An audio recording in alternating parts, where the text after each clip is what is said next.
सुभद्रा एक बहुत ही भली औरत थी और उसके गांव वडोदरा में उसका सब बड़ा सम्मान करते थे। उसके दो बेटे थे, गणेश और चरण। उन दोनों की अभी शादी नहीं हुई थी। एक दिन सुभद्रा ने उन्हें बिठाया और अपने मन की बात बताने लगी। देखो मेरे प्यारे बेटों, अब मैं बूढ़ी हो रही हूँ और अकेले घर का काम नहीं संभाल पाती। मैं चाहती हूँ कि तुम दोनों की शादी कर दो। फिर अगर 1 साल में तुम दोनों ने मुझे पोते दे दिए तो कुछ साल उनके साथ खेलकर इस दुनिया से विदा हो जाऊंगी। ऐसा क्यों बोल रही हो माँ? क्या हमने आपकी किसी बात के लिए कभी मना किया है? लेकिन ये दुनिया से जाने वाली बात दोबारा मत करना। मैं आपको कई बार बताना चाहता था माँ, मैं जिस कंपनी में काम करता हूँ वही काम करने वाली एक लड़की मुझे पसंद है, लेकिन अभी तक बड़े भाई की शादी नहीं हुई है और अगर मैं इसके बारे में बात करूं तो आप पता नहीं क्या कहोगी। ये सोचकर मैंने कुछ नहीं कहा, लेकिन मैं शादी करूंगा तो उसी लड़की से।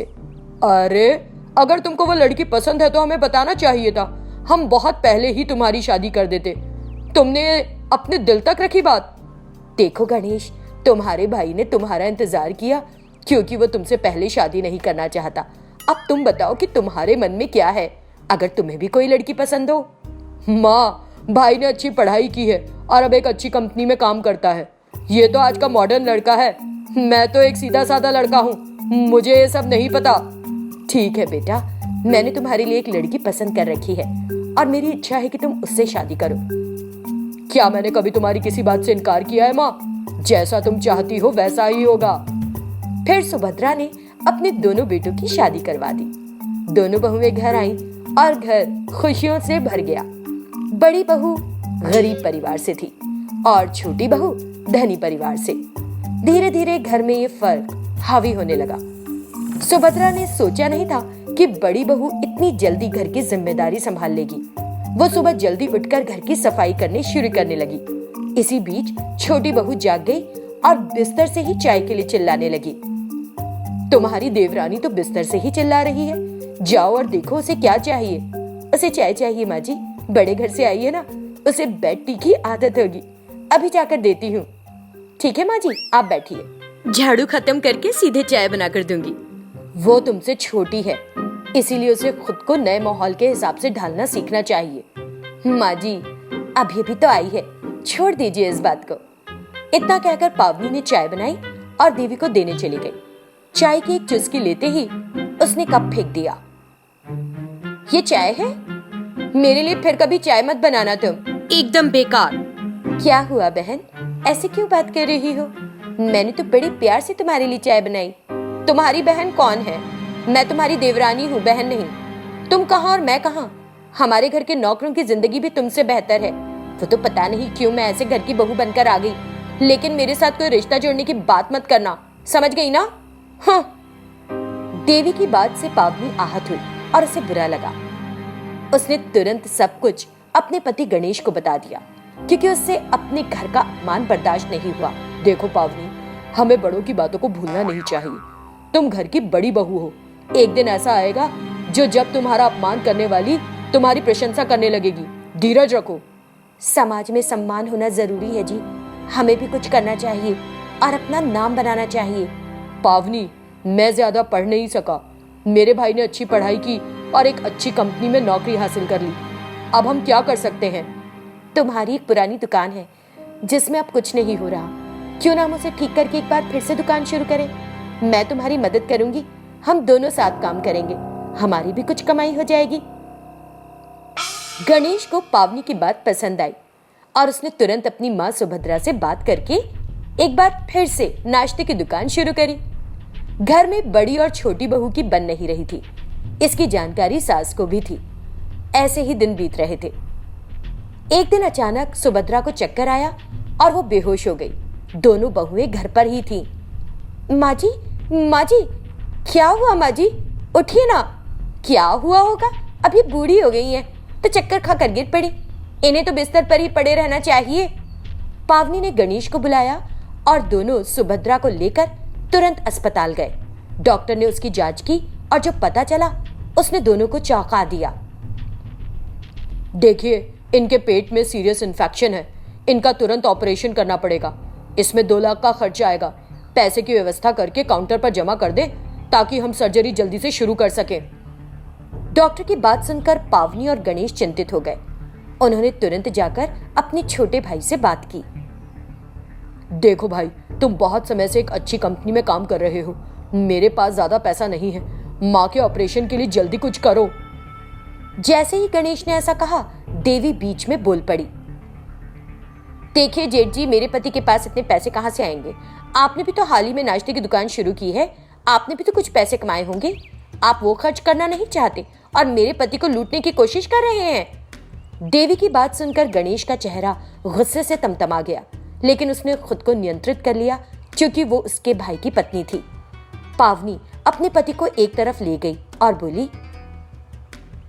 देखो मेरे पास कुछ जेवर हैं, हम उन्हें गिरवी रख के कुछ कर्ज ले लेते हैं और माँ जी का ऑपरेशन करवा लेते हैं।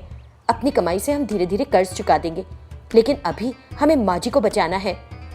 पावनी ने कर्ज ले लिया और सास का ऑपरेशन हो गया। जब सास ठीक हो गई तो उसे सच्चाई का पता चला। उसे बहुत बुरा लगा। धीरे धीरे नाश्ते की दुकान चल निकली और उनकी अच्छी कमाई होने लगी। बहुत से लोग उनकी दुकान पर रोज ही आकर नाश्ता करने लगे। देखो पावनी, आज सिर्फ तुम्हारी वजह से हमारी ये दुकान फल फूल रही है। तुम्हारा बनाया हुआ खाना सभी को पसंद आ रहा है। क्यों ना हम नाश्ते की 2 और दुकानें शुरू करें? तुम्हारा क्या कहना है इस बारे में? गणेश की बात सुनकर पावनी सोचने लगी। हम कब तक नाश्ते की ही दुकान चलाते रहेंगे? मेरे पास एक आइडिया है। क्यों ना हम एक होटल शुरू करें? होटल शुरू करने से अच्छा होगा और मजा भी आएगा। होटल शुरू करने के लिए तो बहुत खर्चा होगा। माँ के ऑपरेशन के लिए जो कर्ज लिया था वो अभी अभी तो पूरा किया है। दोबारा कर्ज लेने में मुझे बहुत डर लग रहा है। डरने की कोई बात नहीं, हम कर्ज लेंगे और एक होटल शुरू करेंगे। मैं विश्वास दिलाती हूँ, फायदा जरूर होगा और हम अपना कर्ज उतार सकेंगे। मेरा विश्वास करो, ऐसा होगा। पावनी की बात सुनकर गणेश ने और कर्ज ले लिया और दोनों ने एक बड़ा होटल शुरू किया। दिन ब दिन होटल में आने वालों की संख्या बढ़ती गई। होटल में पर्यटक, अधिकारी और बहुत से लोग आते थे और खाना खाते थे। वो नाश्ता और खाना दोनों सर्व करते थे। जैसा कि पावनी ने सोचा था, कुछ समय बाद ही उन्होंने अपना कर्ज चुका दिया और बाद में और पैसा कमाकर उन्होंने शहर में एक और बड़ा होटल शुरू कर लिया। मेरे बेटे, तुम्हें कड़ी मेहनत करते और पैसा कमाते हुए देखकर मुझे बहुत खुशी होती है।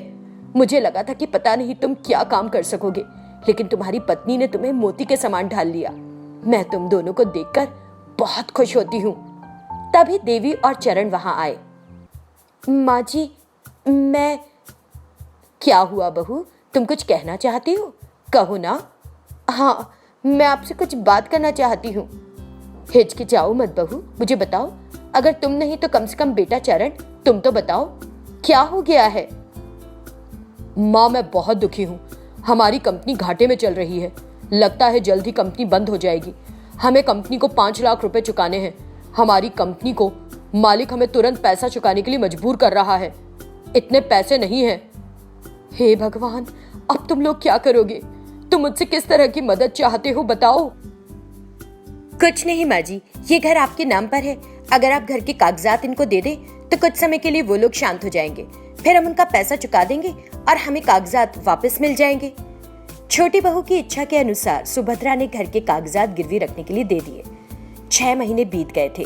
देवी को कहीं नौकरी नहीं मिल पाई थी। चरण भी घर पर ही बैठा था। उन्हें कोर्ट का नोटिस मिला कि घर बिकने वाला है और घर में सब बेहद परेशान हो गए। हे भगवान, ये क्या हो गया? छोटी बहू की बात सुनकर मैंने मकान गिरवी रख दिया। ये हमारा पुश्तैनी मकान है। मेरे पिता ने मुझे ये घर उपहार के रूप में दिया था। मेरे बेटे के कर्मों के कारण अब हमें इसे बेचना होगा क्या? हाँ, बोलो बेटा। माँ जी, हम दूसरे घर में शिफ्ट हो जाते हैं, बस कुछ दिन के लिए। बाद में हम कुछ करके घर की बिक्री पर रोक लगवा देंगे। बस चुप करो। तुमको लगता है कि मैं मूर्ख हूँ? तुम इस घर के बारे में क्या जानती हो? हमारी कई पीढ़ियों ने इसको देखा और संवारा है। अगर ये मकान चला गया तो मैं ये होते नहीं देख सकूंगी। हाँ। सुभद्रा दुख से चिल्लाई। छोटा बेटा चरण और बहू देवी अपनी गलतियों पे पछता रहे थे। उसी समय बड़ा बेटा गणेश और बहू पावनी वहां आए। परेशान होने की जरूरत नहीं है। मैं 5 लाख चुका देता हूँ, फिर हम सब इस घर में एक साथ रहेंगे। गणेश की बात सुनकर सभी चौंक गए और भावुक हो गए। उन्होंने पैसे चुकाए और घर के कागजात वापस ले लिए। देखो देवी, पृथ्वी गोल है। कल तुम्हारा समय था और आज मेरा समय है, इसीलिए हमें किसी को अपशब्द नहीं कहने चाहिए। हमारा आज ही लौटकर कल हमारे सामने आता है। कम से कम अब अपनी गलती को मानो और माँ से माफी मांगो। दीदी, मुझे माफ कर दो। पैसे के घमंड ने मुझे अंधा कर दिया था। चलो, अब हम सब मिलकर साथ खुश रहेंगे। हमारा परिवार सबसे सुखी परिवार होगा। और फिर वो सब सुख संतोष से रहने लगे। सुभद्रा अपने 2 बेटों चंदू और रमेश और उनकी पत्नियों के साथ पार्वतीपुर में रहती थी। उसके पति की मृत्यु हो चुकी थी। दीप्ति एक धनी परिवार की लड़की थी। वो हमेशा लैपटॉप पर काम करती रहती और फोन पर बात करती। जी सर, मैं इसकी जांच करूंगी और आपको भेज दूंगी। हो सकता है कोडिंग में कोई छोटी सी गलती हो गई हो, ठीक करके फाइल भेजती हूँ। वो कॉल खत्म करके लैपटॉप पर फिर काम करना शुरू कर देती है। दूसरी तरफ मीनाक्षी को खेती करना पसंद है और वो मवेशियों की देखभाल भी करती है। अंधेरा हो रहा था और सुभद्रा चिंतित थी और बेसब्री से उसका इंतजार कर रही थी। सिंक झूठे बर्तनों से भरा पड़ा था। अंधेरा हो रहा है और मीनाक्षी किसी भी समय खेतों से आ जाएगी और सीधे रसोई में जाएगी। और जब रसोई में बर्तनों से भरा सिंक देखेगी तो दोनों जेठानी देवरानी का झगड़ा होगा। हे भगवान, मेरी इतनी बड़ी परीक्षा क्यों ले रहा है? सुभद्रा, हम जो बोते हैं वही तो काटते हैं। तुम्हारी एक बहू सॉफ्टवेयर इंजीनियर और दूसरी किसान है। ये तुम्हारे अपने कर्म हैं। अब इसका फल भी तुम्हें ही भुगतना होगा। मैं इससे बच तो नहीं सकती, लेकिन मुझे आपकी मदद चाहिए भगवान। सुभद्रा को कहीं से कोई आवाज फिर सुनाई नहीं देती। जब भगवान ही कुछ नहीं बोल रहे और चुप हो गए हैं तो होने दो जो होता है। मैं भी अपने कानों को रुई डाल के बंद कर लूंगी और भगवान से प्रार्थना में लगूंगी। मीनाक्षी घर पहुंचती है, आंगन को धूल से भरा देखती है और फिर वो हॉल में जाती है। वहां अपनी सास को आंखें बंद करके प्रार्थना करते हुए देखती है। फिर वो रसोई में जाती है और जब उसे बर्तनों से भरा सिंक दिखाई देता है तो वो गुस्से में लाल पीली हो जाती है। तभी उसकी सास अपनी थोड़ी सी आंख खोलती है, पर जब वो अपनी किसान बहू को गुस्से में देखती है तो फिर से अपनी आंखें कसकर बंद कर लेती है, जैसे उसने कुछ देखा ही नहीं। लेकिन मीनाक्षी अपनी सास को देख लेती है। सासू माँ, बहुत हो गया ये तुम्हारी झूठ मूठ की पाठ पूजा का नाटक। अब अपनी आंखें खोल ही लो। सुभद्रा सोचती है कि अब ये सब करने का कोई फायदा नहीं। मीनाक्षी, अरे तुम कब आई खेतों से? रसोई का काम पूरा कर लिया क्या? बाकी सब चीजें तो मैं संभाल ही लेती हूँ, लेकिन कम से कम जिन बर्तनों में आप लोग खाते हो, क्या उन्हें धोकर भी नहीं रख सकते? मैं ये सब काम करने वाली कोई नौकरानी नहीं हूँ, आपकी किसान बहू हूँ मैं। इतना तो आपको भी ख्याल रखना चाहिए। मीनाक्षी की बातें सुनकर सॉफ्टवेयर बहू हॉल में आ गई। मीनाक्षी, मैं कोई हवा से उड़कर इस घर में नहीं आई। सासू माँ अपने लिए एक सॉफ्टवेयर इंजीनियर बहू चाहती थी। मैंने तुमसे नहीं पूछा कि तुम सॉफ्टवेयर हो या चाइना बाजार से आई हो, लेकिन तुम भी इस परिवार का हिस्सा हो और घर की साफ सफाई करना या सिंक में बर्तन साफ करने की जिम्मेदारी तुम्हारी भी है। इतना ही कहा। मैं एक सॉफ्टवेयर बहू हूँ और पैसे कमा रही हूँ और मेरे पास ये सब करने का कोई समय नहीं है। ये सब काम तुम भी कर सकती हो। तुम्हारे पास खाने का समय है, पीने का समय है और तो और बाहर जाकर घूमने का समय भी है। बस तुम्हारे पास बर्तन धोने और आंगन साफ करने का समय ही नहीं है। ये बात समझ नहीं आती। देखो, तुम खेती का काम कर रही हो, इस काम से तुम्हारी कोई कमाई तो नहीं होती। तुम्हारे काम में तो दिमाग की भी जरूरत नहीं है, लेकिन मुझे हर चीज का ध्यान रखना पड़ता है। मुझे समय समय पर खुद को अपडेट भी करना पड़ता है। मेरा काम ऐसा नहीं कि बीच बीच में उठकर सिंक में पड़े बर्तनों को धोऊं।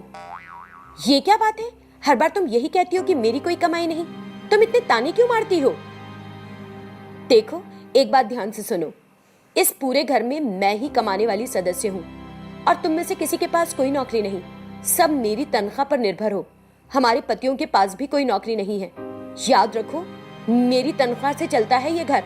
तुम्हारी बात एकदम गलत है। मैं भी खेती की चीजों से घर भरती हूँ। ये पैसे कमाने के बराबर ही है। सासू माँ, बोलो ना कुछ। आपने क्यों मुंह में दही जमा रखा है? घर कैसे चलता है? इसके कोई पैर हैं क्या? आप मजाक में बात मत उड़ाओ। मैं पहले से ही चिड़ी हुई हूँ। मुझे अपनी बातों से और मत चिढ़ाओ। मुझे बताओ, क्या आप दीप्ति की कमाई से पूरा घर चलाती हैं? नहीं, बिल्कुल नहीं, तुम दोनों की कमाई से घर चल रहा है। अगर ऐसा है तो अगले 6 महीनों में देखते हैं कि कौन कितना कमाता है, तब पता चलेगा कि किसकी कमाई ज्यादा है। बोलो, तैयार हो? मैं मानती हूँ, हम दोनों बहुएं हैं, लेकिन हम दोनों कमा रही हैं, तो चलो घर का काम भी इसी तरह बांट लेते हैं। हम दोनों घर का काम करते हैं। तो ठीक है, मैं सुबह करूंगी और तुम रात में। और अब रात हो रही है, तो जाओ काम करो। मीनाक्षी मनी मन सोचती है, अभी रात हो रही है, इसलिए अभी काम से बचने के लिए तुम मुझसे करने को कह रही हो, लेकिन देखना दिन में तुम्हारे पास दुगना काम होगा। ऐसा सोचते हुए वो सीधे रसोई में चली जाती है। बड़ी चालाकी से मैंने मीनाक्षी को ज्यादा से ज्यादा काम पकड़ा दिया। अब उसे रात के खाने के बाद सभी बर्तन धोने होंगे, और इसीलिए मुझे सुबह कोई बर्तन नहीं धोने पड़ेंगे। फिर सुबह और दोपहर के भोजन के बाद अगर हम बर्तनों को साफ किए बिना रख देंगे तो मीनाक्षी को ही बर्तनों की सफाई करनी पड़ेगी। फिर वो मुझे काम करने के लिए नहीं कह सकेगी।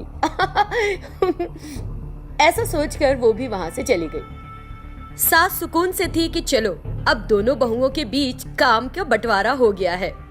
इस तरह रात चैन से गुजर गई। अगले दिन सुबह मीनाक्षी कोई काम नहीं करती और सीधे खेतों में हल चलाने के लिए निकल जाती है। जुताई पूरी करने के बाद वो मजदूरों को पौधे लगाने के लिए बुलाती है, और उसके बाद वो टमाटर के बागानों में जाती है और वहां भी पौधों को पानी देती है। हल चलाने का काम पूरा कर वो ट्रैक्टर से नीचे उतर जाती है। फिर वो मोटर चालू करती है और टमाटर के पौधों को पानी देने जाती है। इधर दीप्ति सुबह 8 बजे बिस्तर से उठती है। मीनाक्षी ने रात में सारे बर्तन तो धो ही लिए होंगे, अब मुझे बस जाकर खाना ही तो बनाना है।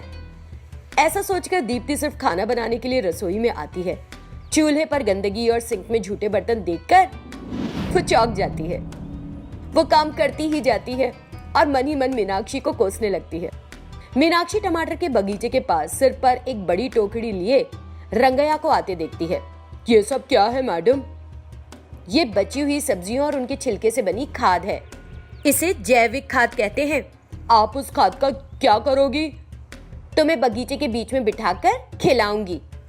वो काली खाद लेकर बगीचे में छिड़कने लगती है। मीनाक्षी अपने हाथों से बनाई गई खाद को बगीचे में डालती है और इस तरह 1 महीना गुजर जाता है। एक तरफ दीप्ति फोन पर किसी से टेंशन में बात किए जा रही थी और उधर मीनाक्षी अपने बगीचे और अपने लगाए हुए सभी पौधों को देखकर बहुत खुश थी।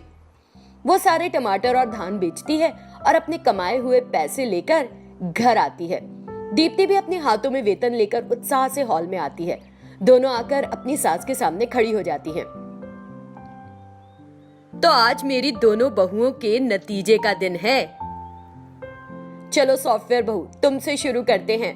बताओ, मेरी 6 महीने की सैलरी 2,50,000 है सासू माँ। अपनी किसान बहू से पूछिए। अब तुम बताओ किसान बहू। करीब 3 लाख। सुनकर दीप्ति चौंक गई। उसे अपनी गलती का एहसास हुआ। दीप्ति मीनाक्षी के पास गई और बोली, सॉरी मीनाक्षी, अब से हम सब मिलकर काम करेंगे और हम अपनी इनकम की तुलना नहीं करेंगे, बल्कि एक साथ मिलकर रहेंगे, है ना? ठीक है दीदी, मैं यही चाहती थी। उन दोनों को एक बात पर सहमत देखकर सुभद्रा को राहत मिली।